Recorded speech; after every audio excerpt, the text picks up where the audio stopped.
వ్రతశాల ఇది నా యేసు నివసించశాల. దేవునికి స్తోత్రములు కలుగునుగాక, దేవునికి మహిమ కలుగునుగాక. సర్వశక్తిమంతుడు అయినటువంటి దేవాతి దేవుడు మనలందరినీ ప్రేమించి ఆయన ఇచ్చినటువంటి శుభదినాన్ని బట్టి దేవదేవుని స్తుతిస్తూ ఉన్నాను. మీ అందరికీ శుభములు వందనములు తెలియజేస్తున్నాను ప్రియులారా. ఈ శుభదినాన సర్వశక్తిమంతుడు అయినటువంటి దేవాతి దేవుడు ప్రతి ఉదయమున బెతెస్దా ఉదయకాల ప్రార్థనా బుట్టలు అనే కార్యక్రమం ద్వారా దేవుడు మనతో మాట్లాడుతున్నాడు, ధైర్యపరుస్తూ ఉన్నాడు, స్వస్థపరుస్తూ ఉన్నాడు, ఆదరణ కలుగజేస్తూ ఉన్నాడు. ఆయన వాక్కు ద్వారా మనల్ని బ్రతికిస్తూ ఉన్నాడు. అందుకే దేవునికి మనం అందరం కృతజ్ఞతాస్తుతులు చెల్లించవలసినది ప్రియులారా. శుభదినాన సర్వశక్తిమంతుడైనటువంటి దేవాతి దేవుడు మనకిచ్చినటువంటి లేఖన భాగం చదువుకుందాం. యెషయా గ్రంథం 45వ అధ్యాయం 2వ వచనాన్ని చదువుకుందాం. నేను నీకు ముందుగా పోవచ్చు మెట్టగానున్న స్థలములను సరళము చేసేదను. దేవుడి శ్రేష్టమైన మాటలు దీవించి ఆశీర్వదించునుగాక. సర్వశక్తిమంతుడైనటువంటి దేవాతి దేవుడు మనము ఇంట్లో నుండి బయటికి వెళ్ళినప్పుడు, పొలంలో నుండి బయటికి వెళ్ళినప్పుడు, సంఘంలో నుండి బయటికి వెళ్ళినప్పుడు, ఆఫీసులో నుండి బయటికి వెళ్ళినప్పుడు, లేక కాలేజీలో నుండి బయటికి వెళ్ళినప్పుడు, మన బిజినెస్లో నుండి బయటికి వెళ్ళినప్పుడు, సకల పరిస్థితుల్లో నుండి మనం బయటికి బయలుదేరినప్పుడు దేవుడు మన ప్రయత్నాలు సఫలం కావడం కోసం ఆయన నీకు ముందుగా నేను బయలుదేరుతానంటు. దేవునికి స్తోత్రములు కలుగునుగాక. సర్వశక్తిమంతుడు అయినటువంటి దేవాతి దేవుడు మనతో ఉండి నా కుమారునికి ఏ కీడు సంభవించకూడదు, నా కుమార్తె కూడా ఏ కీడు సంభవించకూడదన్న సదుద్దేశంతో సర్వాధికారి మనకంటే ముందు ఆయన బయలుదేరుతూ ఉన్నాడు ప్రియులారా.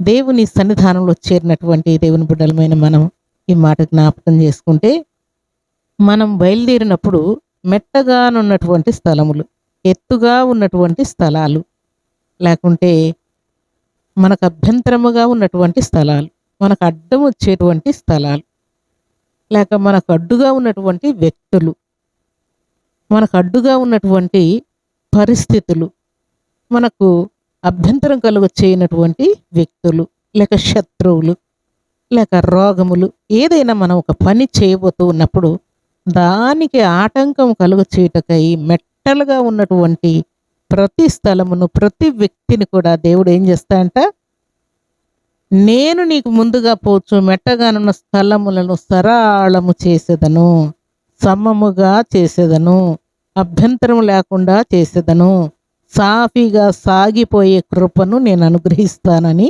శుభదినాన దేవుడు మనతో మాట్లాడుతున్నాడు ప్రియులారా. దేవునికి స్తోత్రములు కలుగునుగాక.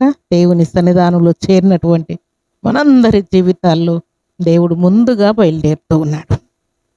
నా దూతను నీకు ముందుగా పంపిస్తానంటున్నాడు. నువ్వు బయలుదేరు, నేను నీ వెంట వస్తానంటున్నాడు. నా కృప నీకు తోడై ఉంటుంది అంటున్నాడు. కృపాక్షేమములే నీ వెంట వచ్చునని ఆజ్ఞాపిస్తూ ఉన్నాడు.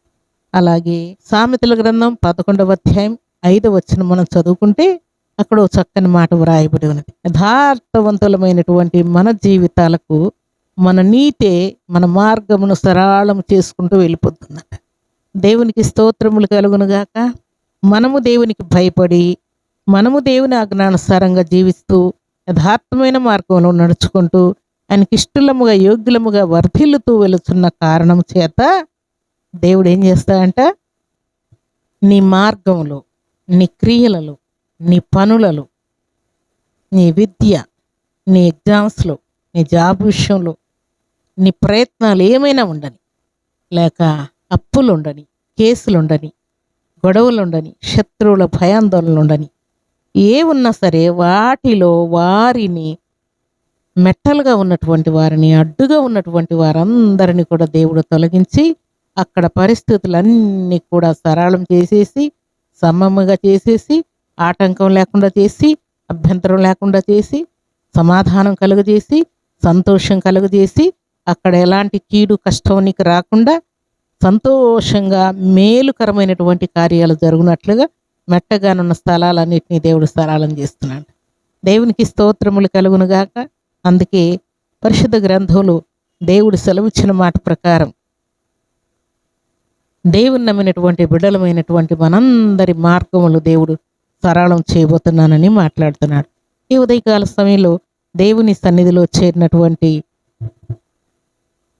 దేవుని బిడ్డలమైన మనందరి జీవితాల్లో సమస్త మెట్టలన్నీ కూడా దేవుడు తొలగించబోతూ ఉన్నాడు. మార్గం సరళం చేయబోతూ ఉన్నాడు. నీ ప్రయత్నాలన్నీ దేవుడు సఫలం చేయబోతున్నాడు. నేనే నీకు ముందుగా నడుస్తానని ఆజ్ఞాపిస్తూ ఉన్నాడు. ఎలాగునంటే అలనాడు ఇశ్రాయేలీయులు ఐగుప్తు దేశంలో నుండి కానానుకు వారు ప్రయాణమైనప్పుడు పగలు మేఘస్తంభంలోను రాత్రి అగ్నిస్తంభంలోను ఇశ్రాయేలుల వెంట నడిచినటువంటి దేవుడు మనతో ఉంటానని సెలవిస్తూ ఉన్నాడు. మోషేతో నడిచినటువంటి దేవుడు మనతో ఉంటున్నానని సెలవిస్తూ ఉన్నాడు.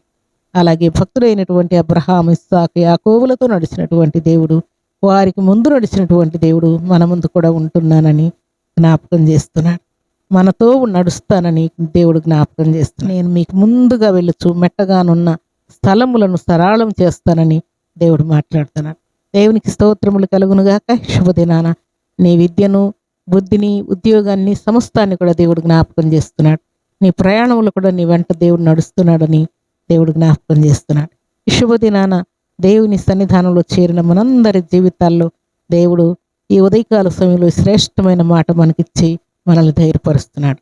నేను ఒక్కడినే బయలుదేరుతున్నాను, లేక నేను ఒక్కదాన్ని బయలుదేరుతున్నాను, నా వెంట ఎవరు లేరు అని భయపడుతూ ఉన్నావేమో. దేవుడు నేను నీకు ముందుగా నడుస్తూ ఉన్నాను, మెట్టగానున్నటువంటి స్థలాలన్నింటినీ నేను సరళం చేయబోతున్నానని దేవుడు మాట్లాడుతున్నాడు. దేవునికి స్తోత్రములు కలుగునుగాక. ఈ ఉదయకాల సమయంలో సర్వశక్తిమంతుడు అయినటువంటి దేవాతి దేవుడు నీ ముందు నడుస్తున్నాడు, నీతో ఉంటున్నాడు. నీ ప్రయత్నాలు సఫలం చేయబోతున్నాడు. సంపూర్ణ ఆయుష్ను, ఆయురారోగ్యాన్ని ఇవ్వబోతున్నాడు. అలాగే నీకు అన్ని రిపోర్ట్స్ నార్మల్ వచ్చేటట్టుగా ఆయన కనికరమును కరుణా కటాక్షమును నీకు చూపించబోతూ ఉన్నాడు. దేవునికి స్తోత్రములు కలుగునుగాక. ఉదయకాల సమయంలో నీ ప్రయత్నాలన్నీ దేవుడు సఫలం చేస్తూ ఉండగా నీ వివాహ విషయంలో, సంతాన విషయంలో, విద్య విషయంలో, ఎగ్జామ్స్ విషయంలో, నీ భర్తకు, నీ భార్యకు, నీ తల్లిదండ్రులకు నీకు కలుగుతున్నటువంటి గొడవలు, అల్లరల విషయంలో కూడా దేవుడు సమస్తమును కూడా సరళం చేస్తానని దేవుడు మాట్లాడుతున్నాడు. దేవునికి స్తోత్రములు కలుగునుగాక. ఉదయకాల సమయంలో దేవుడు ఇచ్చినటువంటి శ్రేష్టమైన ఈ మాటలు మనందరి జీవితాల్లో దేవుడు నెరవేర్చునుగాక. ఆయన కృపతో మనల్ని నింపి ఆశీర్వదించునుగాక. ఈ ఉదయకాల దీవెనలు, ఆశీర్వాదములు సర్వసమృద్ధిగా మనం పొందుకొని దేవునికి ఇష్టమై యోగ్యమై వర్ధిల్లుదుముగాక. అలాంటి కృపా భాగ్యం సర్వశక్తిమంతుడు అయినటువంటి దేవాతి దేవుడు సర్వసమృద్ధిగా మనందరికీ అనుగ్రహించి ఆశీర్వదించునుగాక. ఆమేన్. ప్రార్థన చేసుకుందాం. భూమి ఆకాశములను కలుగు చేసిన మా తండ్రి, మీ కృతజ్ఞతలయ్యా. ఈ ఉదయకాల సమయంలో మీరు మాతో ఉన్నందుకై మీకు స్తోత్రాలు. మీరు ఇచ్చిన శ్రేష్టమైన వాక్కును బట్టి కీర్తిస్తున్నాను. నేను మీకు ముందుగా పోవచ్చు, మెట్టగానున్న స్థలములను సరళం చేస్తానని మాట్లాడిన దేవా మీకు స్తోత్రాలు. మా ముందు మీరు నడుస్తున్నందుకే మీకు స్తోత్రాలు. మాకు అడ్డుగా ఉన్న, మెట్టగానున్న, అభ్యంతరముగా ఉన్నటువంటి ప్రతి స్థలమును కూడా తండ్రి మీరు సరళం చేసినందుకు స్తోత్రాలు. ప్రతి వ్యక్తిని కూడా తండ్రి అడ్డుగా ఉన్న ప్రతి వారిని కూడా మీరు తొలగించినందుకై మీకు స్తోత్రాలు. సమాధానంతో నింపినందుకై స్తోత్రాలు. ఉదయకాల దీవెనలు ఇచ్చినందుకై స్తోత్రాలు. తండ్రి అలజడి, అశాంతి, దుఃఖము, కన్నీళ్లు కొట్టివేసినందుకై స్తోత్రాలు. మీ శాంతి, మీ సమాధానం సమృద్ధిగా మీ కృపలో నుండి మాకు అనుగ్రహించినందుకై మనం స్తుతిస్తున్నాను. ఈ ఉదయకాల సమయంలో ఈ మాటలు మీ బిడ్డల హృదయాల్లో భద్రపరచండి. వాక్యానుసారంగా జీవించే కృపనివ్వండి. వారు ప్రయాణమై బయలుదేరి వెళుచునగా వారి ముందు మీరు నడిచినందుకై మనం స్తుతిస్తూ ఉన్నాను. ప్రయత్నాలు సఫలం చేసినందుకు స్తోత్రాలు. సంపూర్ణ ఆరోగ్యాలు ఇచ్చినందుకు స్తోత్రాలు. అప్పుల కూపులను విడిపించినందుకు స్తోత్రాలు. సంతానం ఇచ్చి సంతోషపరిచినందుకు స్తోత్రాలు. ఇంటి వారందరినీ మీరు దీవించినందుకై మీకు స్తోత్రాలు. వారి ఎగ్జామ్లో తోడించినందుకు, ప్రయాణాల్లో తోడించినందుకై, విదేశాలకు వెళ్ళే ప్రయాణాలు సఫలం చేసినందుకై మీకు స్తుతులు, స్తోత్రములు, వందనములు చెల్లించుకుంటూ ఈ దినం బర్త్డేలు, మ్యారేజ్ డేలు జరుపుకున్న బిడ్డలకును దీవెన, ఆశీర్వాదం, శుభం దయచేయమని, ఈ ఉదయకాల దీవెన ఆశీర్వాదం ప్రతి బిడ్డకు దయచేయమని యేసు పరిశుద్ధమైన నామమున స్తుతించి ప్రార్థించడి వేడుకుంటున్నాము తండ్రి. ఆమేన్.